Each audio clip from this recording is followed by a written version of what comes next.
Hello और welcome student, स्वागत है आपका करण सर फार्मा क्लासेस में। और आज का वीडियो बहुत ही इंपॉर्टेंट होने वाला है क्योंकि इससे रिलेटेड रिक्वायरमेंट मुझे काफ़ी समय से आ रही थी। स्टूडेंट मुझसे पूछ रहे थे और स्टूडेंट्स का क्वेश्चन ये था कि फार्मा सेक्टर में ग्रोथ करने के लिए क्या इंग्लिश लैंग्वेज का नॉलेज या इंग्लिश लैंग्वेज बोलना बहुत इंपॉर्टेंट है, क्या ये हमारे ग्रोथ के लिए काफ़ी काम आएगी। सर हम हिंदी मीडियम से हैं या पर्टिकुलर आप एक पर्टिकुलर लैंग्वेज को आप बिलोंग करते हैं, हमको केवल वही आती है और इंग्लिश में हमारा हाथ थोड़ा सा तंग है, तो सर क्या हम सर्वाइव कर पाएंगे। तो देखिए आज के इस वीडियो के अंदर मैं आपको इसी बात को या आपका जो कन्फ्यूज़न है उसको दूर करने की कोशिश करूंगा।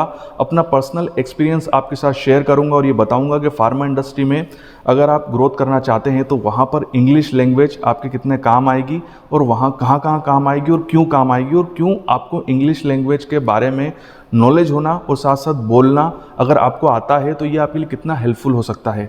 तो ज़्यादा समय नहीं गवाते हैं और वीडियो स्टार्ट करते हैं। तो देखिए पहले तो मैं वीडियो स्टार्ट करने से पहले एक इंपॉर्टेंट चीज़ आपको बताना चाहता हूँ कि देखिए इस वीडियो के अंदर मैं आपको ये बताने वाला हूँ कि इंग्लिश कितनी ज़्यादा इंपॉर्टेंट है, बट मैं बता आपको हिंदी में रहा हूँ तो ठीक है, क्योंकि ये वीडियो वही स्टूडेंट देख रहे होंगे जिनको हिंदी आती होगी या हिंदी की ही समझ होगी, या तो वो लोग ही इस वीडियो को देखेंगे। बट इस वीडियो के अंदर मैं आपको हिंदी में ये बताऊंगा कि इंग्लिश कितनी इंपॉर्टेंट लैंग्वेज है।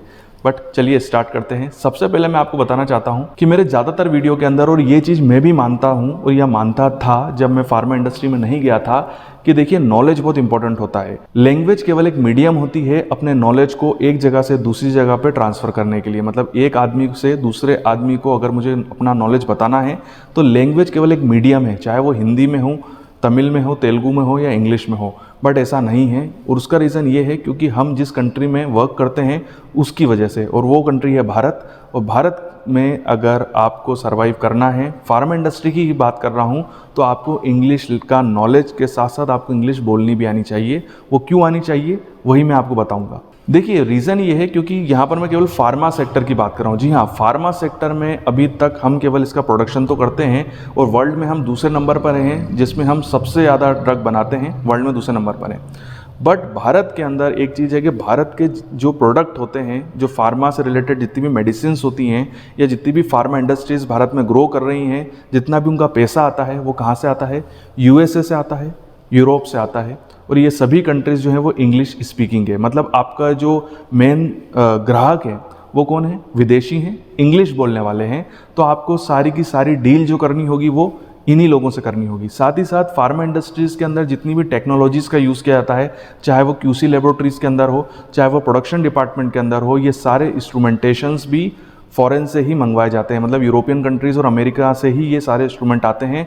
मतलब भारत के अंदर केवल इनकी मैन्युफैक्चरिंग हो रही है, उसके अलावा जितनी भी मशीनरी यूज़ हो रही है या जहाँ तक कि प्रोडक्ट आपका सप्लाई भी हो रहा है, वो पूरा का पूरा जो है वो बाहर से हो रहा है। मतलब अभी तक भारत जो है वो मशीनरी में आत्मनिर्भर नहीं हुआ है। चाहे वो क्यूसी से रिलेटेड जितने भी इंस्ट्रूमेंट्स हों वो ज़्यादातर अमेरिका और जापान मैन्युफैक्चर्ड करता है।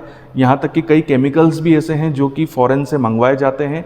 और जितनी भी प्रोडक्शन के अंदर जितनी भी मशीनरी यूज़ हो रही है ये सभी भी यूरोपियन कंट्रीज़ या अमेरिका या जापान में बनती हैं।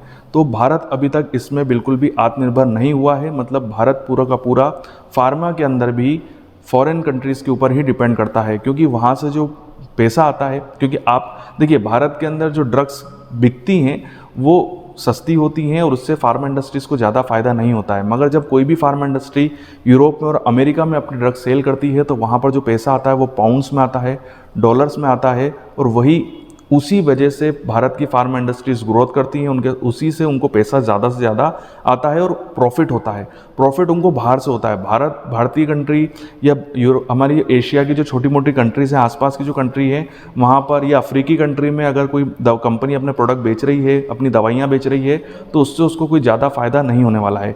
कंपनी को फ़ायदा तभी होता है जब उनकी जो दवाइयाँ हैं वो यूरोप में और अमेरिका में बिकती हैं। इसीलिए अगर आपको यूरोप में अगर अपनी दवाइयाँ बेचनी है, अमेरिका में अपनी दवाइयाँ बेचनी है, तो आपको उन्हीं के हिसाब से चलना होगा, उन्हीं की गाइडलाइन को फॉलो करना होगा। और अगर आपको उनके साथ डील करनी है तो आपको उनके साथ इंग्लिश में ही डील करनी पड़ेगी, क्योंकि वो इंग्लिश स्पीकिंग होते हैं। जितने भी डॉक्यूमेंट्स आपको उनको प्रोवाइड कराने होंगे वो भी इंग्लिश में कराने होंगे। तो सारा काम आपको उनकी लैंग्वेज के हिसाब से ही करना होगा। जब तक भारत पूरी तरीके से आत्मनिर्भर नहीं होगा, सारी मशीनरी अपने यहाँ नहीं बनेगी। यहाँ तक कि भारत में ही अगर हम दवाइयाँ बेच के कंपनी प्रॉफिट में नहीं आएंगी तब तक भारतीय कंपनियां अपनी नहीं चला सकती है। मतलब अपनी नहीं चला सकती है, मतलब ऐसा नहीं कर सकती है कि अगर हमसे आपको काम करवाना है तो आपको हमारी लैंग्वेज सीखनी होगी और आपको हिंदी में ही बात करनी होगी। ऐसा अभी भारत उस कंडीशन में नहीं आया है, खासकर फार्मा सेक्टर के अंदर। अभी भारत पूरा का पूरा जो है वो इन्हीं के ऊपर निर्भर करता है, उन्हीं उधर से ही हमको प्रॉफिट आता है। इसीलिए भारतीय कंपनियां जो है वो उन्हीं के हिसाब से चलती हैं, जैसा यूरोपियन कंट्रीज़ या अमेरिकन कंट्रीज़ उनको करने को कहती हैं या उनके वर्किंग कल्चर को चेंज करने को कहती हैं, तो भारतीय जो फार्मा इंडस्ट्रीज़ हैं वो उन्हीं के कहे अनुसार ही चलती हैं। यहाँ तक कि अगर कोई भी ऑडिटर, क्योंकि अगर आपको अमेरिका में अपना ड्रग बेचना है तो आपको यूएस एफडीए अप्रूवल चाहिए, वहीं आपको ब्रिटेन में बेचना है तो एमएचआरए का अप्रूवल चाहिए, और अगर आपको यूरोप में अपनी ड्रग सेल करनी है तो आपको यूरोपियन जो गाइडलाइन है उसका अप्रूवल चाहिए होता है। तो वहाँ के जितने भी ऑडिटर्स आते हैं वो बेसिकली इंग्लिश स्पीकिंग होते हैं, तो अगर आपको उनके साथ डील करना है तो आपको इंग्लिश में ही उनको जवाब देने होंगे। यहाँ पर एक चीज़ मैं बता दूँ कि ज़्यादातर ऑडिटर्स ऐसे भी होते हैं, जैसे यूएस एफडीए तो अपने साथ ट्रांसलेटर भी लाते हैं, क्योंकि भारत के अंदर सभी के सभी एम्प्लॉयज़ तो ऐसे नहीं होंगे जो इंग्लिश बोलते होंगे, खासकर ऐसे राज्यों में जहाँ पर उनके राज्यों की लैंग्वेज बोली जाती है, जैसे गुजरात हो गया, तमिलनाडु हो गया, आंध्र प्रदेश हो गया, वहाँ तो हिंदी के अलावा लोग जो है वो वहाँ की जो क्षेत्रीय लैंग्वेज है वो बोलते हैं। तो यूएस एफडीए वाले तो बेसिकली ट्रांसलेटर भी प्रोवाइड कराते हैं, क्योंकि कई बार ऑडिटर जो होते हैं वो सामने वाला जो भी पर्सन है, चाहे वो एनालिस्ट हो सकता है या प्रोडक्शन डिपार्टमेंट में काम करने वाला व्यक्ति हो सकता है, वो कई बार उनके जो क्वेश्चंस के जवाब हैं वो अपनी लैंग्वेज में देता है। तो यूएस एफडीए अपने साथ में एक ट्रांसलेटर रखते हैं जो कि उनके जवाब को इंग्लिश में ट्रांसलेट करके यूएस एफडीए के इंस्पेक्टर को समझाते हैं। बट अगर आप खुद ब खुद इंग्लिश में जवाब देंगे तो आप समझ सकते हैं कि इससे आपकी कंपनी में कितनी अच्छा इफेक्ट होगा, और आप खुद ब खुद यूएस एफडीए के इंस्पेक्टर से सीधे सीधे बात कर सकते हैं। तो ये आपके भविष्य और आपकी करियर के लिए बहुत ही इंपॉर्टेंट है। साथ ही साथ अगर हम बात करें कंपनी के हेडक्वार्टर्स की, जो कि मुंबई के अंदर होते हैं, वहाँ पर इसे हम कॉर्पोरेट भी कहते हैं। तो अगर आप आगे चल के जब आप ग्रोथ करेंगे, आपका प्रमोशन होगा, और जब आप कॉर्पोरेट में काम करने के लिए जाएंगे तो वहाँ पर तो इंग्लिश में ही बात की जाती है और सारा का सारा काम इंग्लिश में ही होता है।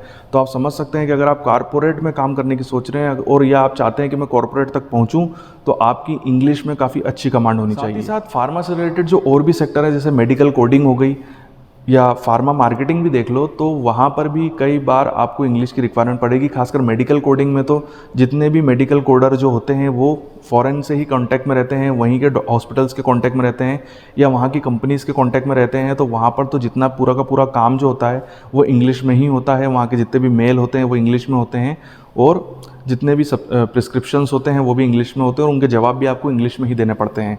तो फार्मा कोडिंग में तो इंग्लिश मस्ट होती है। खासकर मैंने एक चीज़ देखी है कि फार्मा कोडिंग के अंदर वो लड़के या वो लड़कियां सक्सेसफुल नहीं हो पाते हैं जिनकी इंग्लिश अच्छी नहीं होती है। वो लोग तो हमेशा फार्मा कोडिंग में सर्वाइव नहीं कर पाते हैं। बट अगर बात की जाए फार्मा इंडस्ट्री की, तो अगर आपको फार्मा इंडस्ट्री में भी अभी वर्क करना है, खासकर इंडिया के अंदर, तो आपकी इंग्लिश लैंग्वेज पर कमांड भी अच्छी होनी चाहिए और इंग्लिश अच्छी बोलनी भी आनी चाहिए। तो चलिए ये वीडियो हम यहीं पर कंप्लीट करते हैं। बट वीडियो को एंड करते समय मैं एक चीज़ आपको बताना चाहता हूं कि ये चीज़ तो आप भी जानते थे इस वीडियो को स्टार्ट करने से पहले कि इंग्लिश का कितना ज़्यादा इंपॉर्टेंस है, क्योंकि हम अपने आसपास का जो एटमॉस्फेयर है उसमें ही देख रहे हैं कि जो लोग इंग्लिश स्पीकिंग होते हैं वो लोग बहुत तेज़ी से ग्रोथ करते हैं और उनके अंदर जो कॉन्फिडेंस होता है वो अलग ही लेवल का होता है। इसीलिए मैं आपसे कह रहा हूँ कि अभी भी देर नहीं हुई है, आप अपने इंग्लिश के ऊपर काम कर सकते हैं। यूट्यूब के अंदर भी काफ़ी ऐसे चैनल्स अवेलेबल हैं फ्री में, जो कि आपकी इंग्लिश में प्रैक्टिस करवा सकते हैं। और शुरू से अगर आप आज से शुरुआत करेंगे तो कहीं ना कहीं आप ज़रूर अच्छी जगह पहुंचेंगे। तो आज से ही शुरू करिए। खासकर फार्मा सेक्टर के अंदर तो मैं आपको बता चुका हूं कि क्यों आज इंग्लिश का इतना ज़्यादा बोलबाला है, और ये चीज़ आपको आगे चल के काम ज़रूर आएगी। स्किल को आप देखिए इस चीज़ को, क्योंकि अगर हम कोई भी एक लैंग्वेज सीखते हैं तो ये हमारे करियर के लिए ग्रोथ करता है और ये एक स्किल की तरह होता है। तो आप कोशिश करिए कि मैं अगर हिंदी में मेरी बहुत अच्छी कमांड है तो मैं इंग्लिश में भी करूँ। तो चलिए ये वीडियो हम यहीं पे कंप्लीट करते हैं। ये वीडियो आपको कैसा लगा कमेंट्स में मुझे ज़रूर बताइएगा। अगर आप चाहते हैं कि मैं इस टाइप की वीडियो और बनाऊं तो नीचे कमेंट बॉक्स पे आप सजेशन दे सकते हैं। आगे आने वाले समय में मैं उन टॉपिक्स के ऊपर भी वीडियो ज़रूर बनाऊंगा। आपके उज्जवल भविष्य की कामना करता हूं और यूं ही बने रहिए मेरे साथ।